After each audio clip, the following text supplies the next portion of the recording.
and welcome to the More Than Words podcast. These are your hosts, Liz and Shara. You do it too, Shara. Okay, you do it too.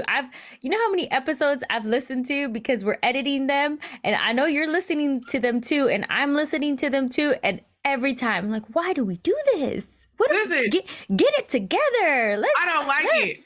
I think we should just stop intro and be like, hey, we're here. So if you don't know who we are, start all the way back. People have to know who we are. Right? No, I'm over it. I mean, technically you clicked on the podcast, so you should know who we are. And allegedly, according to your voice. Our faces are on it. I have this new chair and it's really red.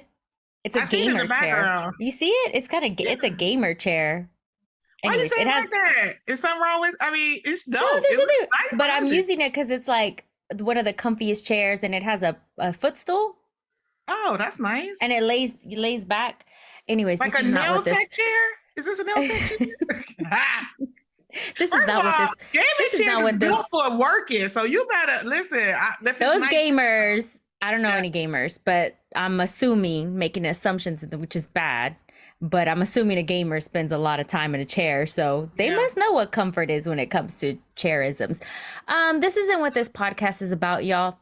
And we were supposed to make the introduction very, very short because we have a guest on, and I'm really excited about this guest. I think I went a little bit fangirl, and I stalked her on Instagram a lot. Yes, and I am so informed, and I am ready with. You don't know what I'm ready for.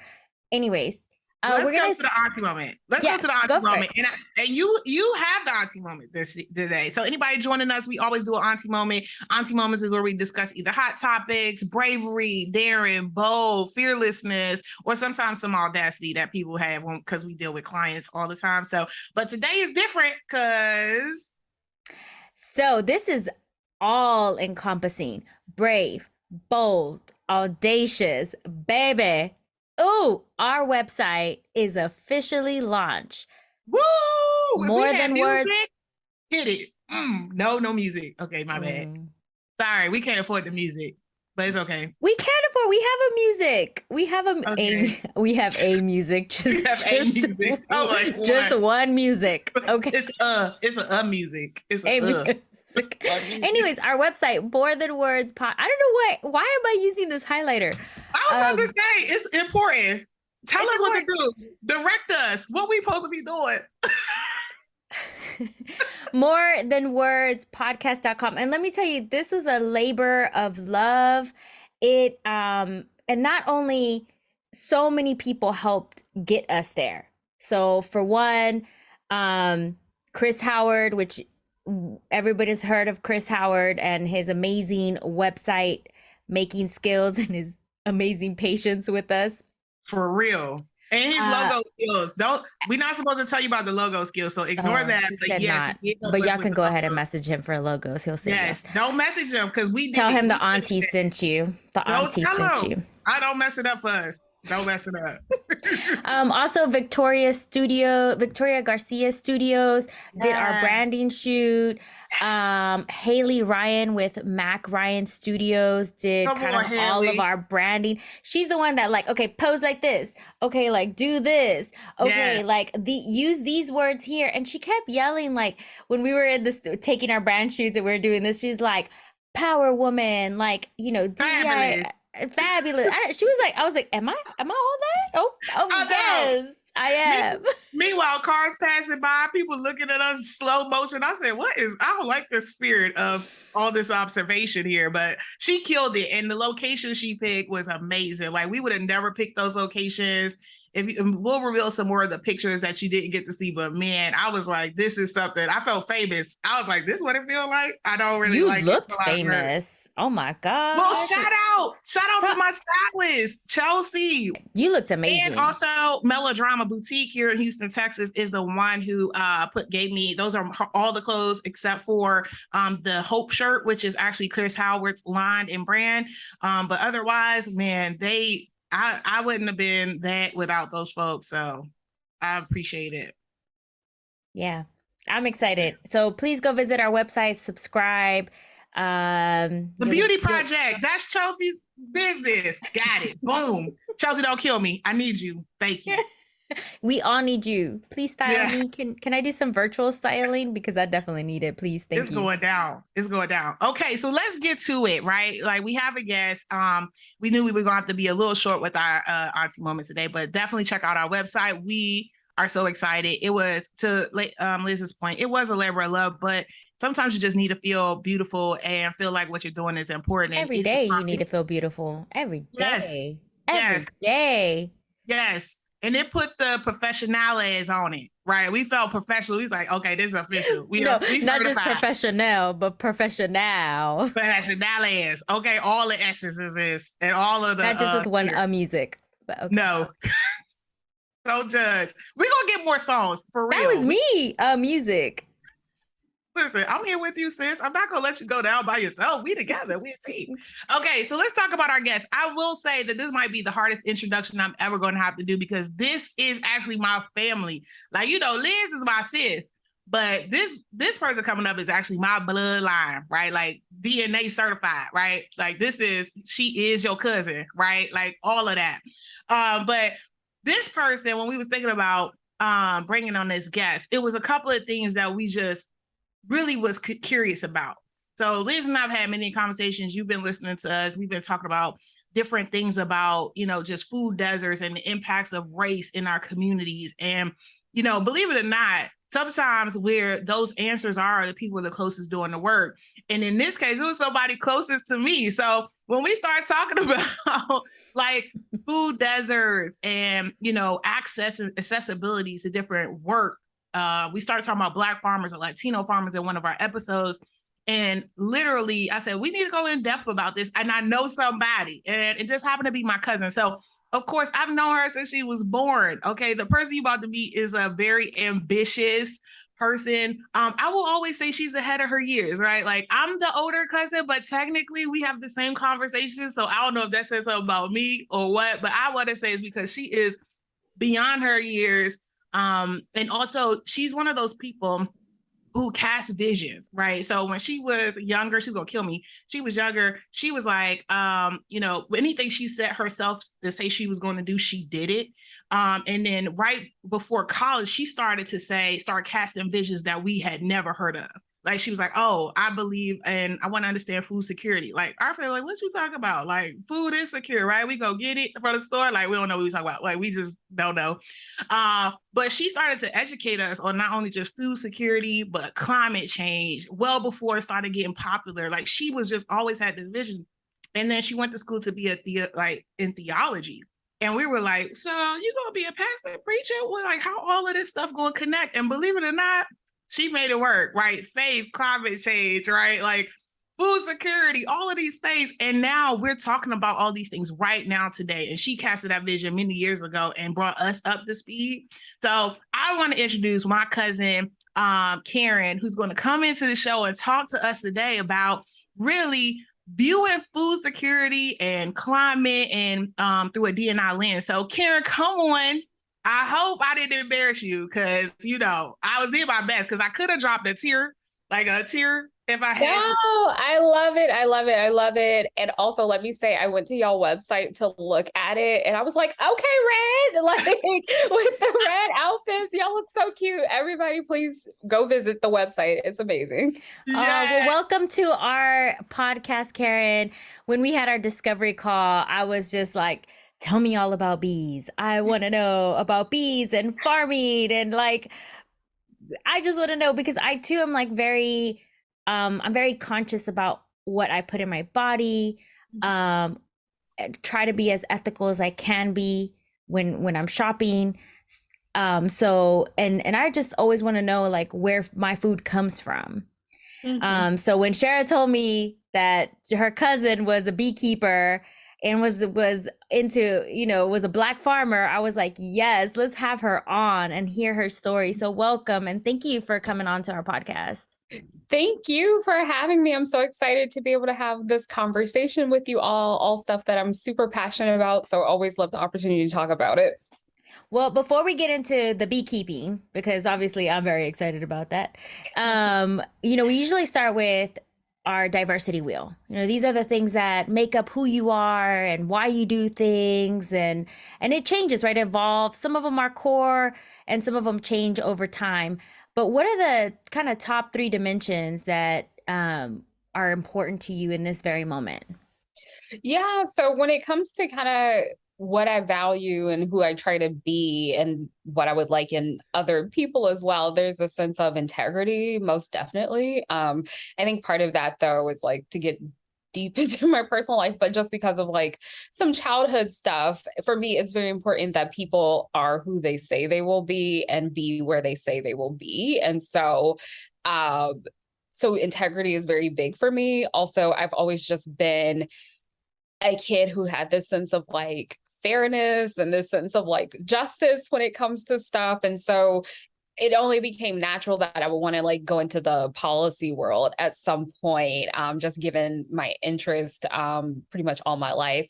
And then also community. I think sometimes as an introvert, I don't always do community well because I, want to be at home by myself sometimes. But I do value community and I see the need for it, especially as a BIPOC woman. I realize that it's necessary. And in order for our communities to get better, we have to move away from, the individual mindset that I think often we've been taught in this country to have, but instead, how do we do community care? It's even interesting because I was talking to someone about how they were telling me how self-care, which is such a big thing, over the last few years, but self-care was actually rooted in Black women who did it. And it was actually community care that was happening when they called it self-care, when the term first got coined. And so for me, it's really a sense of community and how do we care for each other? And how do we have our needs met through that community? Especially because sometimes the paths that we take can be so isolating. And so how do we find each other and be there for each other? So yeah, that's kind of my core values. Yeah. I mean, absolutely. I think one of the biggest lessons learned, and I struggle asking for help.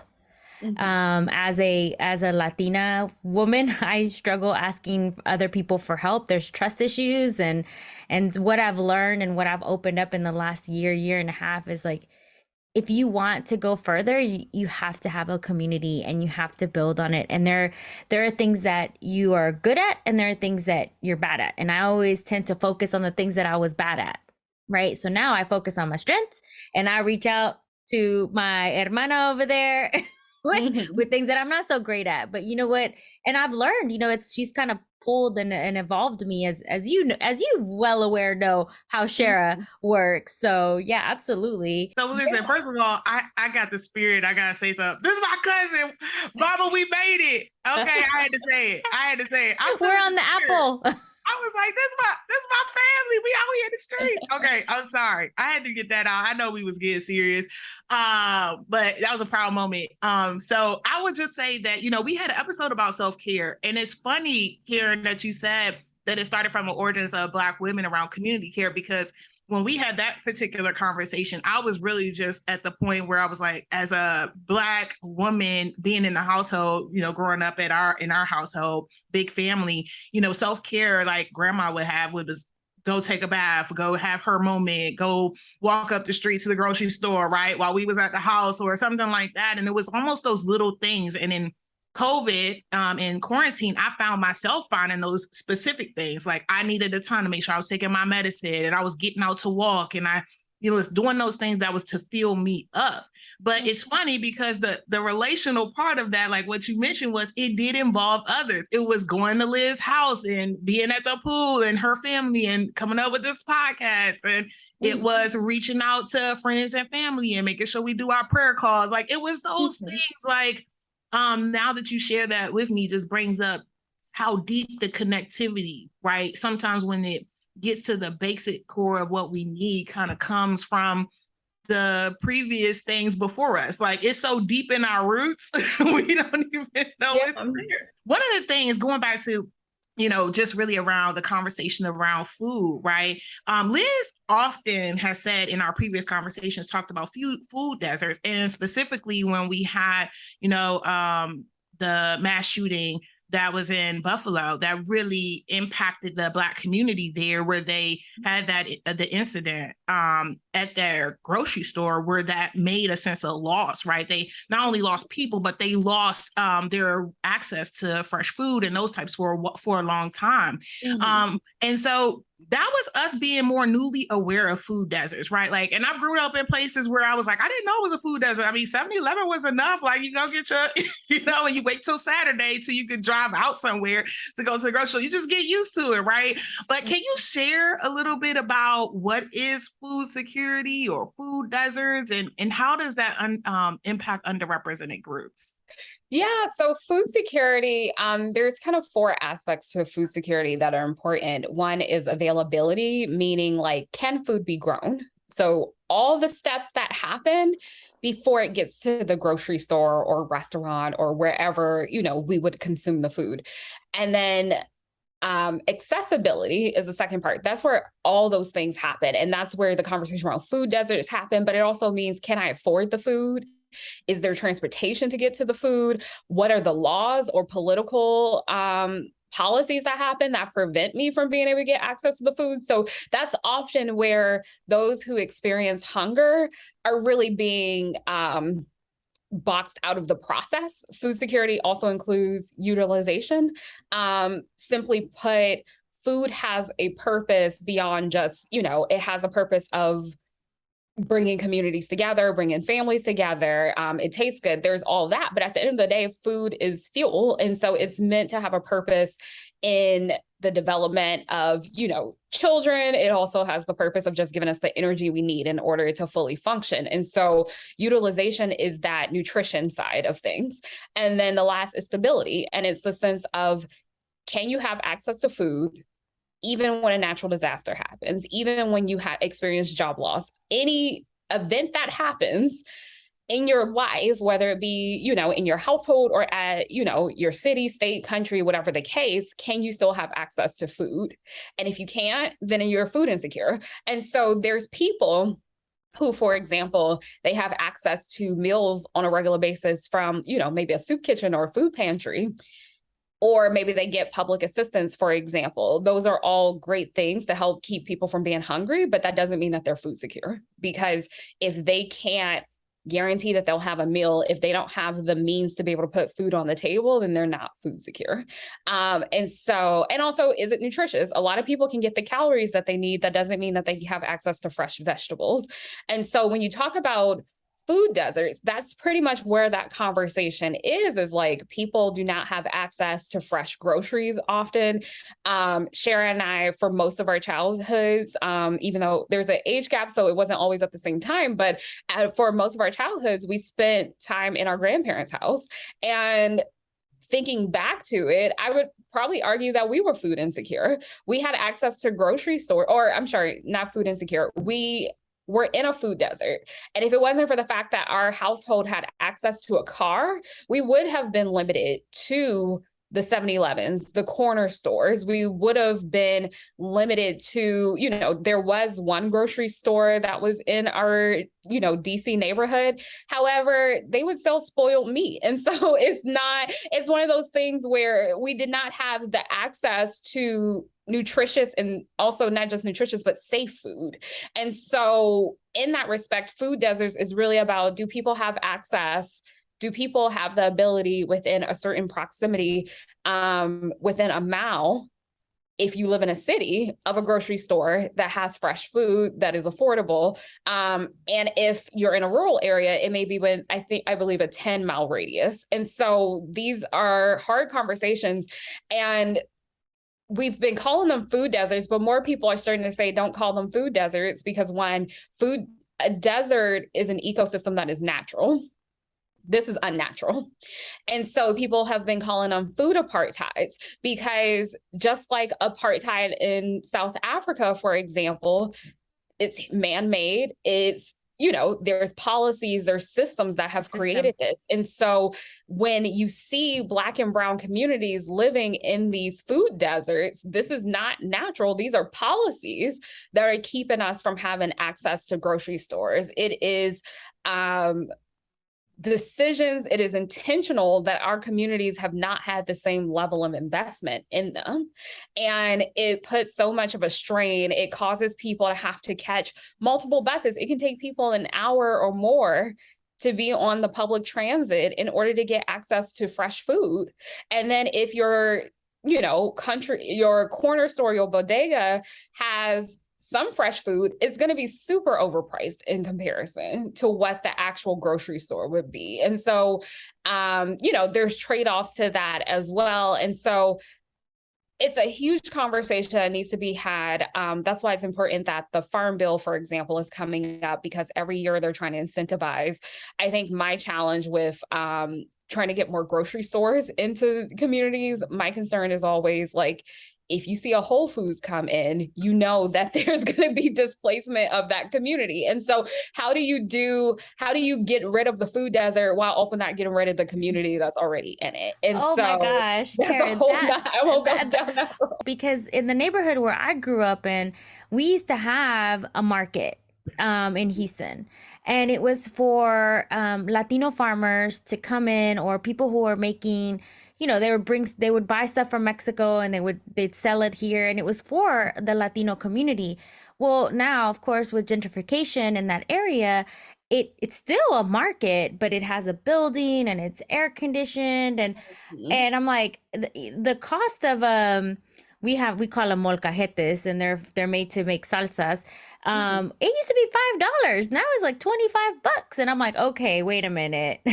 Who's getting the extra $20 here, right? Right. And often in those markets, our stores or our businesses can't even get a table sometimes anymore. And so there's been challenges, and people have called that out in DC, for example, where it's like, why aren't there any Black businesses at these markets? Why are our applications being accepted? Like, and it's not until they're called out that it's like, oh, your business can come here now. And so sometimes it's, there's a sense like, yes, not only have the prices become unattainable for the communities that have been there for decades, but often we're not getting access to the markets to begin with that are within, our community. So, yeah, it's such a complicated thing of like, how do you get rid of food deserts without displacement of the people who have had to deal with that? And that's always been like, I've had this conversation with my mom.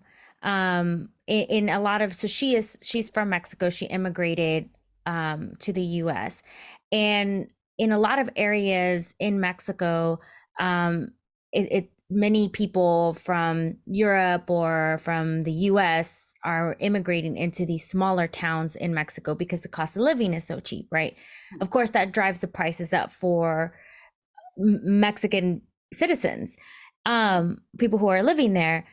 In her eyes, she will say, well, they're creating jobs and opportunities for people that didn't have those beforehand. But in my mind, like where I'm sitting at, I'm like, well, actually, one, you're displacing people that were already living there, making it unaffordable for them to live there. And also, the richness of the culture, like what's happening to that, right? I mean, that's kind of, I know everything, our world is about changing and evolving, but it's like, there was a rich culture there. And are we, we think about colonization, and you mentioned South Africa, and like how many tribes were chopped and because of the apartheid in South Africa during that time. So it's like, I don't know what the answer is. I'm just saying, like, that's definitely, I could see it from one side and I could see it from another side. So I don't, Well, the opportunity we have is to have some accountability, right? Like there is cultures in these places of displacement, right? So what are you losing? To your point, it's like, whether it's a tribe in Africa or it's a neighborhood in our city, right? It is a community that has been there. And though there may be some needs for improvement, right? Those improvements could still exist if the system cared about the community that was there in the first place, instead of the one that they're seeking to create. But that's where you get the conversations around redlining, right? There is all in these development projects, right? The development never seems to be, let's take care of the people who are already here. It's always the plan for the people who are coming. And so to me, it's almost those things like, let's hold people accountable. And I'll say this because, and this is a vulnerable conversation for me, which is, I go back to our childhood home, and we're lucky, unlike so many people, to still have our childhood home in a neighborhood in which we all grew up from, right? Like our roots are literally there. And when I go back, I don't see people who understand what that community was and how it supported and nurtured a people, right? People who don't live there anymore, people who were pushed out of there, and the culture in which they're getting to enjoy that neighborhood with those trees and those parks and those beautiful flowers. They were planted by the hands that no longer are there. And so those are some of those things for me that when I think about how we treat our community and treat these new developments and these pieces, it's like it never starts at the essence of how do we want to capture what is uniquely the most valuable parts, which is the people, it's the environment, it's the feel, the vibe. It's always recreating. And that's colonization in its essence. Absolutely. And I think Karyn mentioned something way at the beginning when she talked about her dimensions on the whole community piece, right? We have been conditioned and programmed to just think about ourselves and not have this community mindset. So how can we take a community that is Black and brown community and make it where you have accessibility of food, and you don't have, the other thing that comes with living inside a concrete jungle, and especially with climate change, and we'll get to that right now, is how hot does it get in these neighborhoods? I mean, I was reading an article about a school in Brooklyn that it got to 145 degrees at the playground at the elementary school. Yeah. So, what are our kids doing here? And they can't even play outside because there's all these like blacktop concretes everywhere. And it's just absorbing the sun and making it even hotter and hotter. And, I mean, it's how do we it takes the both, right? It takes that accessibility, and not just in the food aspect, but also getting people and kids outside too. Yeah. So I think about climate change. Yeah, I think this is a good shift. Go ahead, Karyn. Oh, I was just going to say, I think part of it, just like in the sense of a food apartheid, where, I talked about how there's policies that was an intentional thing. There are policies that are creating this division with access to food. And the same is true when it comes to climate change. There are heat zones that happen, and in the same city, in Manhattan, it's not that hot, I'm sure, for kids. And so part of it's because there was more trees. There's, just more investments that have happened that have made life more comfortable. It's made the air cleaner, things like that. And so in the same sense, these are all policy decisions. And many of our cities and neighborhoods have not been invested in for decades. And so because of that, we're now seeing the impact of it. I can't go that deep into it. But like when you look at Mississippi, when you look at Baltimore and their water issues, when you look at a Flint, Michigan situation, these are all places who had not had the infrastructure invested in the way that they should have. And so now their environments are now showing up in that way because it catches up eventually. And the same is true with climate change.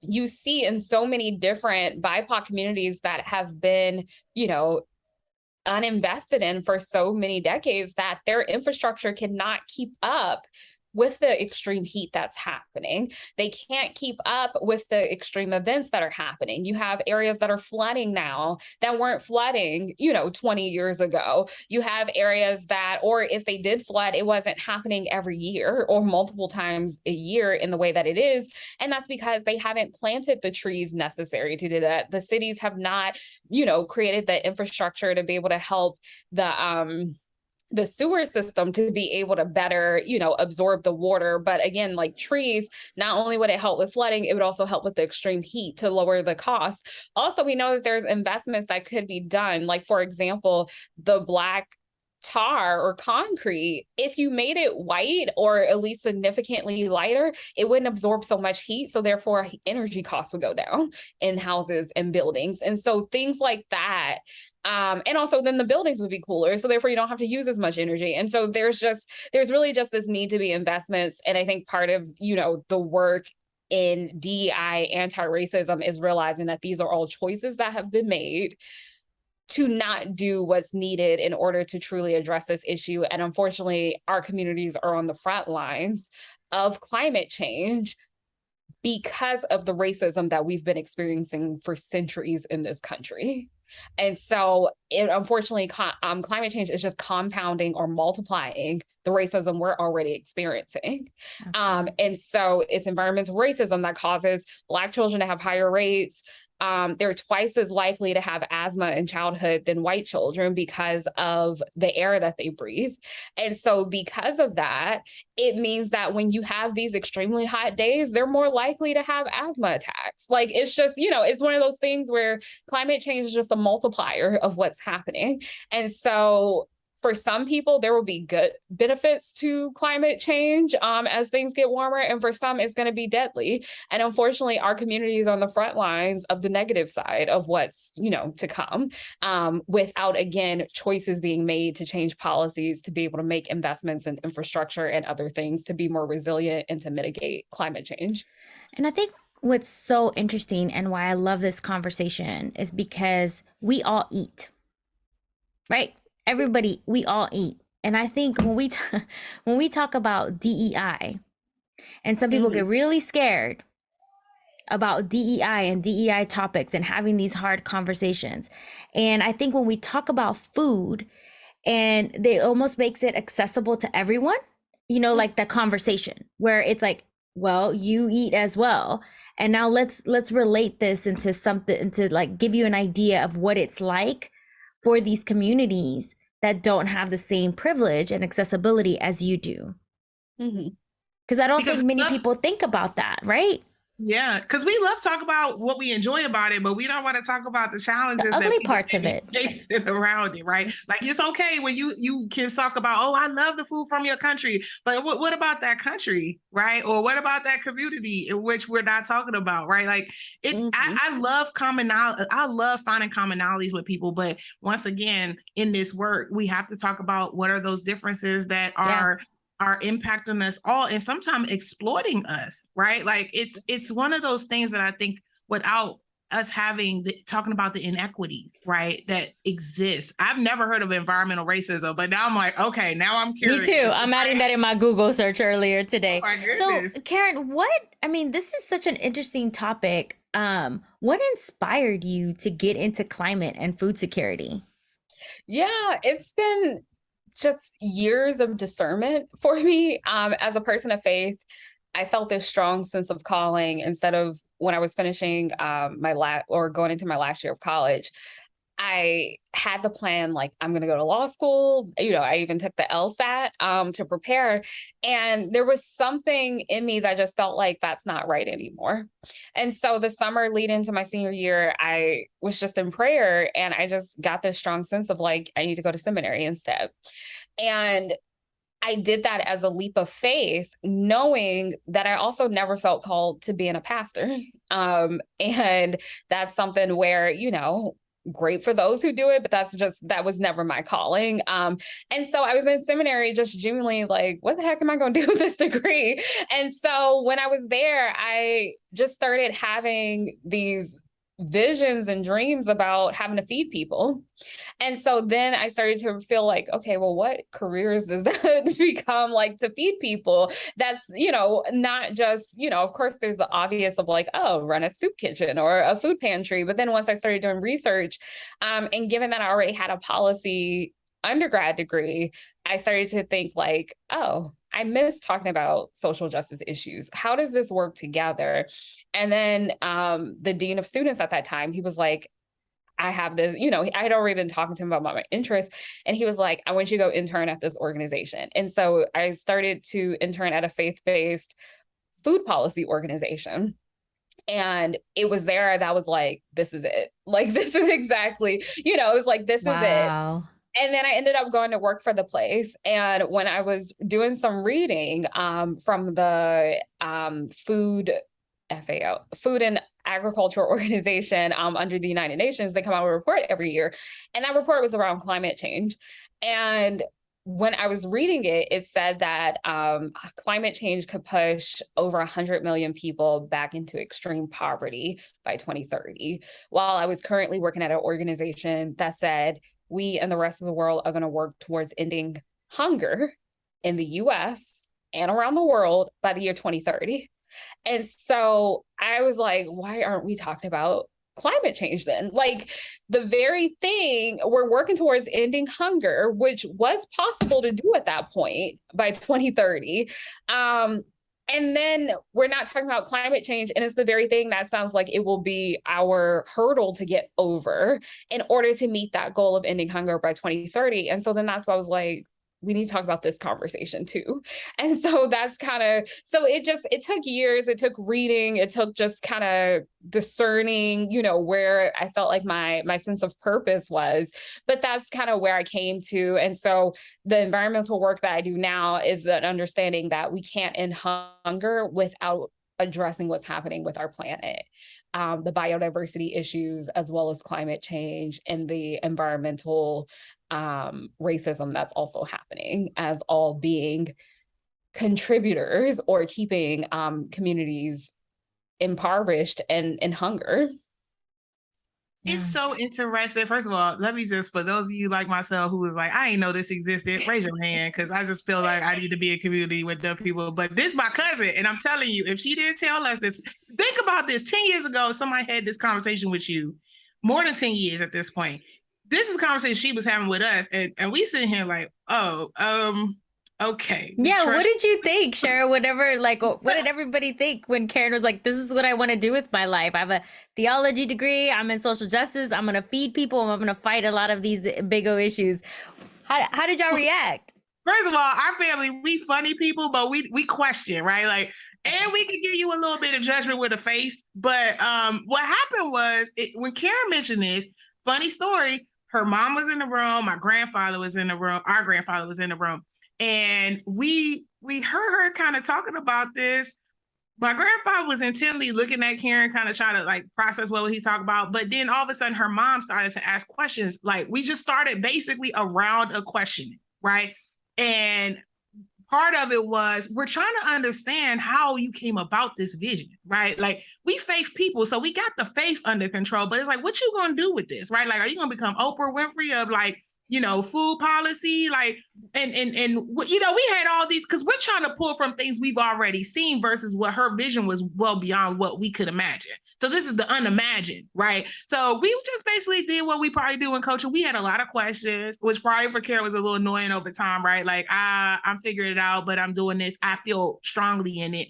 But we eventually turned in that moment, right? My grandfather was just kind of nodding. He was like, well, as long as you finish school, that's how granddad ended the conversation, right? Because that's important education from his generation.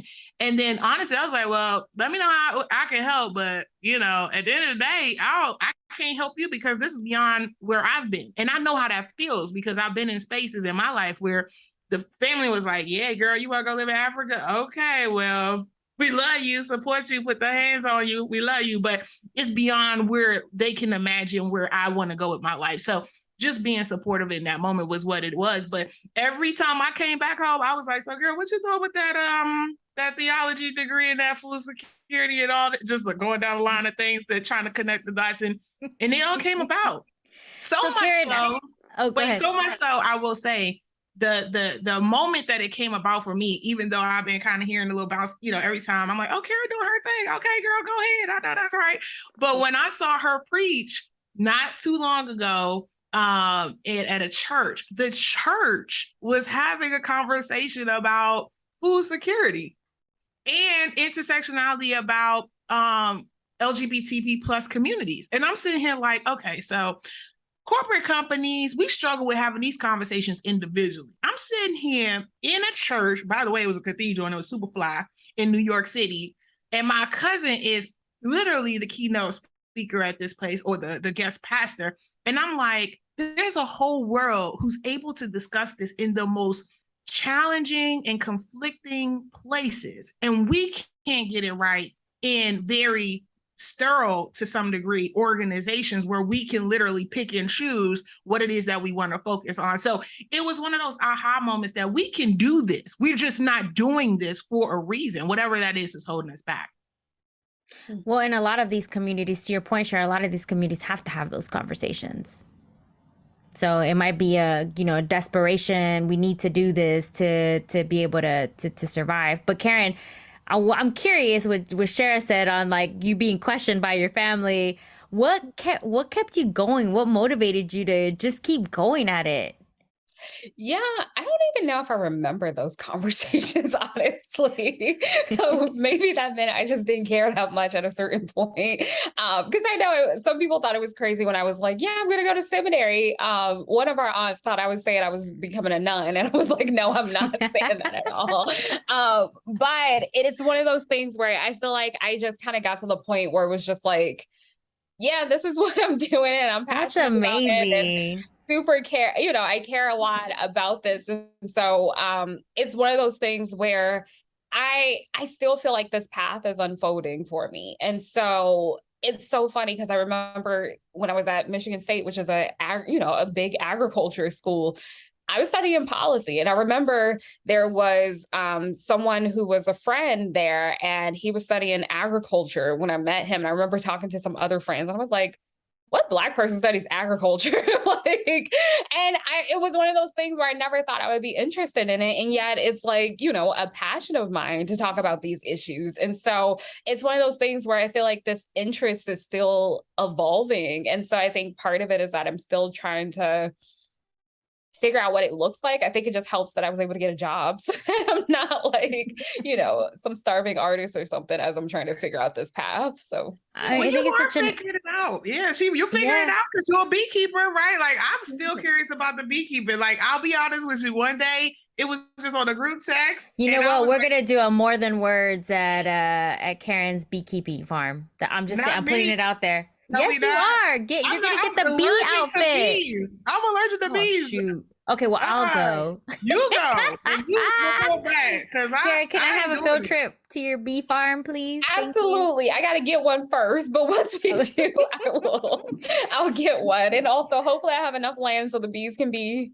over there. We are. This is going to come out, and we are. One of the questions that I did have, and the reason why I even brought this up to share as something that I wanted to talk about was my husband and I recently went to California and we went to Napa Valley. And one of the things that like what I think about is I was talking to somebody at a winery and I had given them my name. They're like, oh, where are you from? And I'm like, America. So that's another topic, but that's a whole, I'm like, oh, the Davila. I said, I'm first generation American. My parents were born in Mexico and they immigrated over to the US. Oh, yeah. We love our Mexicans is what this person said. And I said, interesting. And I started thinking about the land and the people who were farming the land. And I'm like, they're all Latinos. They're all, they're Black and brown people. And also this was their land to begin with. Right. Mm-hmm. And so that's why this really, really was something that was really important to me, because that whole reaction that I had on it, and I'm like, I want to learn more about this. So in your experience and like what you've done in this, like why is it important or I guess I should ask, why is it important and why is there why is it important for Black and Latino farmers to come together and join a community? And, why are there so many inequities between white farmers and people of color farmers? Yeah. So not to get too spiritual, but ever since I've been deeper into the environmental space, I have found it to be inherently more racist than the food policy world. And the more I think about it, I feel like, America's original sin was attached to land. And so I think anytime you talk about land, there's just always this, residue of colonization, imperialism, all those types of things in this country. And so I think it's so important for Black and brown farmers to come together because there's so many inequities. There was a farmer who described USDA, which gives so much funding and resources to farmers, as the last plantation in the US, because so much of their policy just reinforces the racism that happens on a regular basis. And so because of that, I think it's so important that our communities come together and have discussions and also advocacy, because often they have so many policies that price us, quote unquote, out of the process. And so one of the things that I have a little bit of notes for stuff. In order to get a USDA policy or grant or some type of, loan, whatever, you often have to have a minimum of whatever, land. In my case, as a beekeeper, I would have to have a minimum of a certain amount of hives or something in order to qualify. In order to have a medium-sized farm, which sometimes those farms don't qualify either, a medium-sized farm is around 1,000 acres or more. In order to have like a farm that qualifies, you have to have so much land. A large farm is almost 3,000 acres. The average Latino farmer has 372 acres. So their farms aren't even considered, or the farms aren't even considered to be medium size. And 60% of those farmers who are Latino, they have less than 50 acres. So the vast majority of people don't even have large farms. And then the average Black farmer has 136 acres. And so our farms are so small often in how it's counted that we don't qualify for a lot of things. And yet that means that we don't get the same funding as farmers. There's a lot of racism that happens in the regional offices of USDA. So even though the federal agency right now may be trying to do things to make stuff more equitable when it comes to the regional offices, there's still a lot of racist practices that are not being acknowledged. And so Black and brown farmers, when they have to apply through the regional offices to get access, to get benefits and all that stuff, their applications get lost. Often, it takes maybe 6 weeks for a white farmer to have their applications for whatever various programs they apply for to get approved or, processed. It takes 3 months for a Black farmer. And so these types of things keep happening, and yet there's no accountability. And for many of us, we are the ones who have been taking care of the land, and yet we're not getting the benefits of it. Also, as we talk about the environment, our farms are actually more sustainable in practice as well.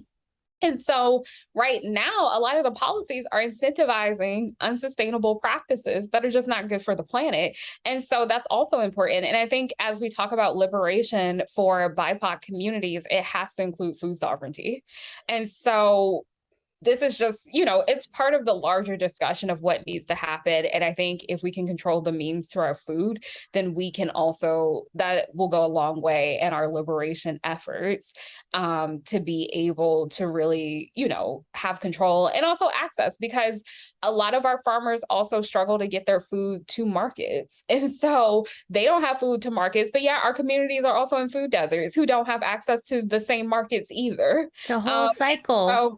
Yeah. And so it's weird because it's like the beginning of the food process to the end of it going to the consumer, they're not able to intersect with each other. And so how are we making sure that we're addressing the hunger issues and also the lack of livelihood issue as well? And how are we also creating systems through different agencies to make sure that we're not being discriminated against in that same way? And so I don't know if that all makes sense, but it makes a lot of sense. I think this is a good place for us to just stop this conversation, because I think this is a great point to have our audience get involved and start to assess where are those places where they find that the resourcing is most readily available, and least available. And if you don't know that, get a map out, go see where your Whole Foods is, your local grocery stores are, and you go and you pick a couple of neighborhoods that you're least familiar about and do some research. Because what I want to offer, at least for this conversation, is that I think this is a space for us to go be curious. And some of our curiosity is good to hear this conversation, but it's time for us to be inquisitive about these topics because they don't just impact us. It impacts so many people by us not being involved. Right. And it's eventually going to impact all of us. So, Liz, I know we're going to move to our reflection. I need to move to our reflection, but I wanted to ask Karyn before we conclude is there anything that you're currently doing that you want to share for people to get curious about this work that you think would be helpful around this broad topic that we've talked about today? Yeah, so I would make the suggestion to people, if you can, because this is also very much rooted in privilege to be able to do so, but how can you get access to BIPOC farmers? And so are there things that you can start buying from them? It may not be everything, which granted, I really don't think we can buy everything from small farmers, but are there farmers who you can go to and maybe that's where you can buy your eggs or some of your, produce? Maybe it's not everything, but it's something to really help support smaller farmers.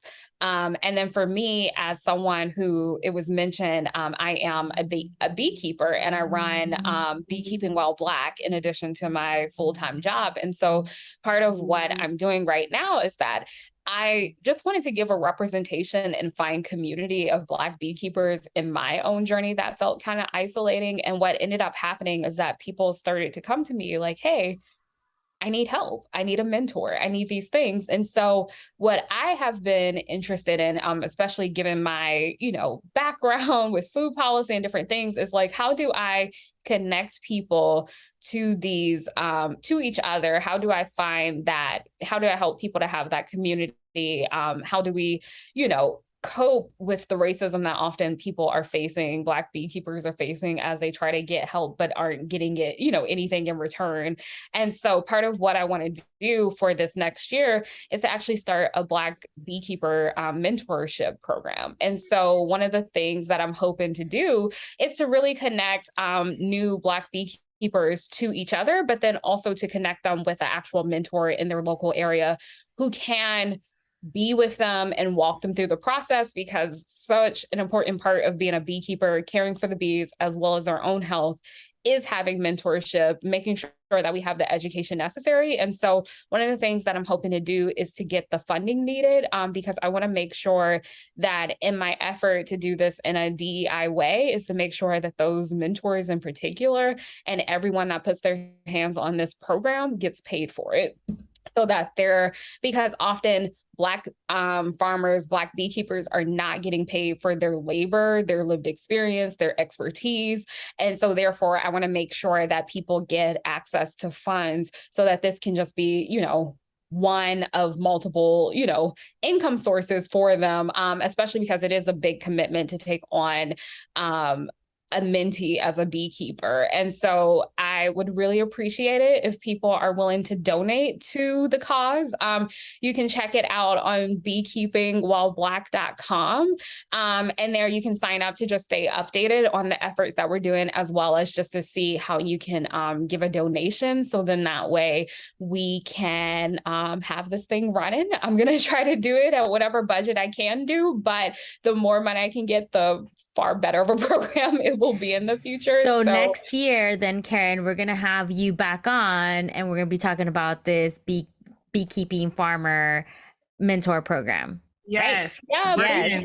Y'all heard it first. Y'all heard it first. She's coming back in this program. And P.S., get your wallet out. Y'all donate to a lot of organizations all the time, and y'all just get the certificate back and you don't know where your money going. She just told y'all better get y'all money, get your coins out, and go ahead and support this effort, because guess what? You'll know where it's going and it'll have an immediate return. So I don't have any closing remarks today. I'm just feeling such gratitude. One, first of all, this is my cousin, right? So I'm feeling like proud, right? This is my cousin. All right, she was, she was a honcho, like my grandfather says. But this is just really one of those moments. But I want to thank Karyn, you coming here telling us a little bit about what this is. And I'm hoping that our audience gets super curious about this topic, because there is not an end to this. This is just the beginning, and we all need to start getting involved and getting informed. So Liz, close us out.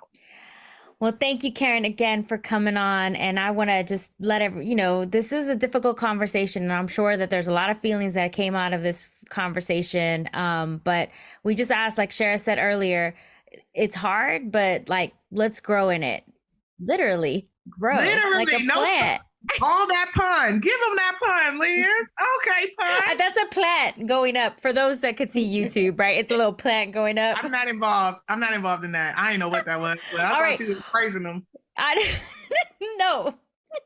Y'all follow us on Instagram at More Than Words Podcast. Go and check out our website, podcast, morethanwordspodcast.com. Please go follow Karyn as well. When this episode airs, you'll see all of her different IGs and emails accounts and websites on the advertisements. So Karyn, thank you so much. Just, do you have anything else that you want to close us out with?